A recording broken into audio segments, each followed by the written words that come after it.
privilege to staff the movement.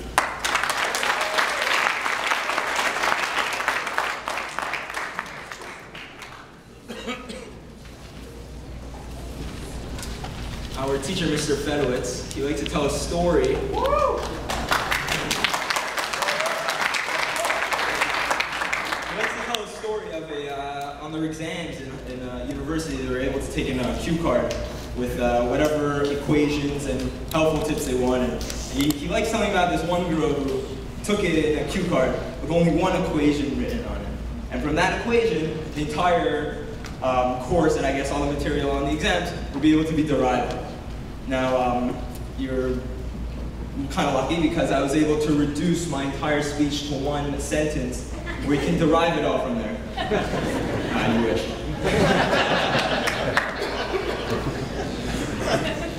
A recent fad was introduced. They claim it has scientific backing, but I know it's a scam. I'm referring to power bands. Unlike Livestrong's or Silly Bands, power bands are supposed to accomplish something, namely giving the wearer more energy, enthusiasm, drive, and overall athletic something. It clearly doesn't work, yet people are still paying $20 to $30 for it. It's mind-boggling. But I think by explaining this phenomenon, a true and important aspect of life comes to light. National Geographic came out with a study determining caffeine as the most used drug in the world, obviously because of the energy boost it gives. Sleep and midday naps are enjoyed, not because of the state of sleep itself, at least most of us, but rather for the energy and the boost of liveliness experienced after a good snooze. The number one rule in marketing is you associate your product with lively, energetic, and healthy-looking people. It sells.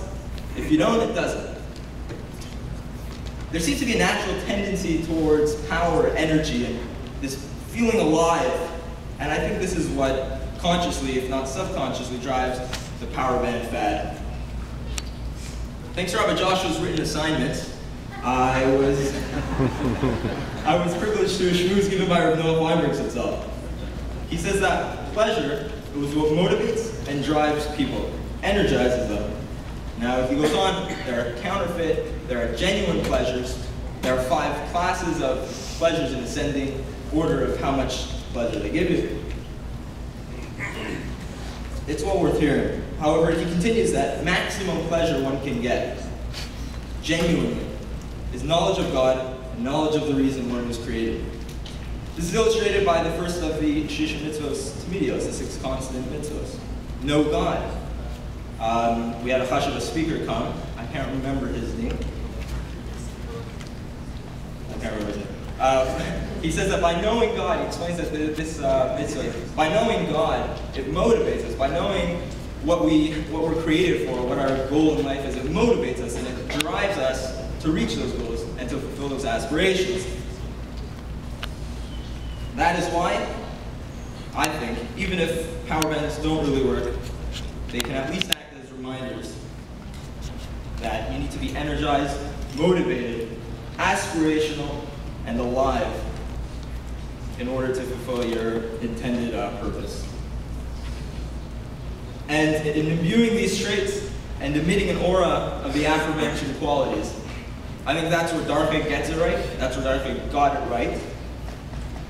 And on a personal level, that's where my parents got it right. The 4 years of trips, Shabbatons, Kumzitzim, and even just shir, with the nicest, friendliest Talmidei Chachamim / Rebbeim, it has its effect.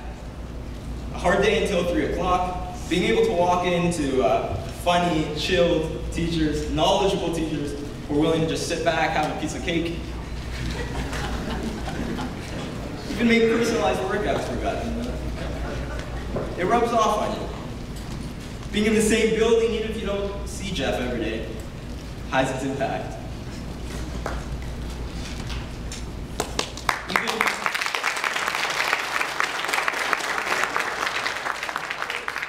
I know personally, even Fadil's, the caretaker, his good mornings and his good nights, and it's just a small talk, has uplifting abilities. And it inspires and energizes. But there are 4 people and one God I'm obliged to acknowledge in particular. Firstly, the Rosh Hashiva.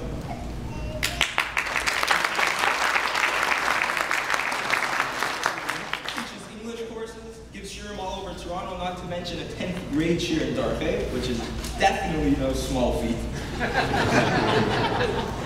And is still on a personal basis with every guy who guided me in my rocky 10th grade years. As they say, a bridge over troubled waters. He got me through the white water. Mr. Roberto, I don't know if you invented or discovered your methods of running the school,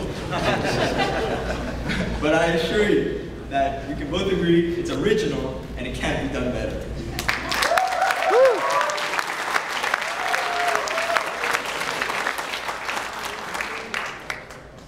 I'd love to go through every Rebbe person individually, as they've all had their own effect, their own hashpah. But the one Rebbe that's really stands out in my 4 years is Rabbi Sanders, who after my dead 10th grade, he sat with me for the better of 4.5 months of 11, for an hour and a half a day, which is time he could have been preparing shiur, talking with the other guys. His patience rarely found in people. I can easily say that each siyum I have made, and Be'ezus Hashem will make, each daf I learned, each halacha I mastered, it is the Rebbe that made it all possible.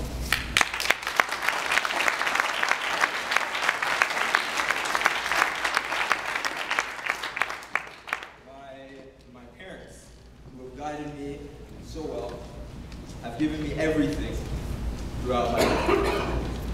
There's no combination of words I can put right to express what must rightfully be expressed to and about me. Thank you. I love you.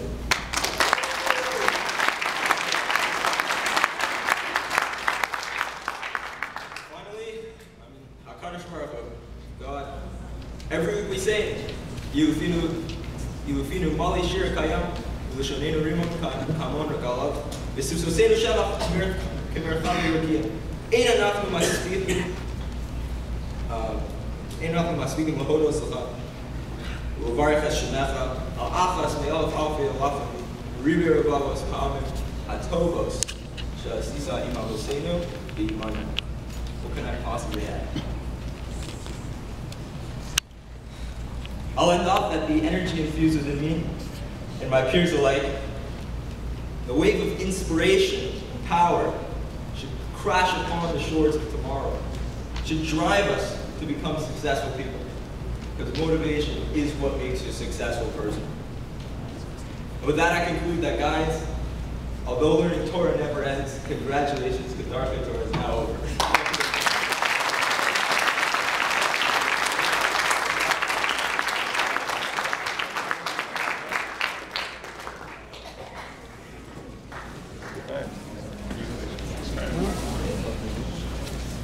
And now our last speaker, it's my privilege to introduce Michal Sher.